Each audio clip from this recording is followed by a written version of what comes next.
guys, and welcome back to this channel. In this video I will be showing you guys how you can create a desktop shortcut of Google Chrome.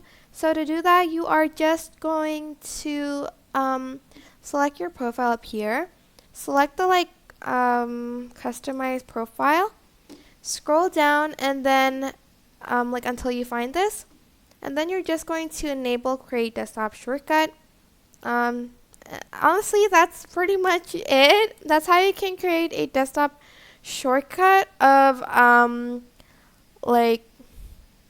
Google Chrome, and it's going to directly give you access to this profile. So that's it. Hope this tutorial was helpful for you guys.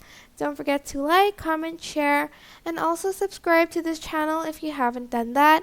If you have any questions, just leave it in the comment section down below, and I will try my best to answer them all. Thank you so much for watching. Bye!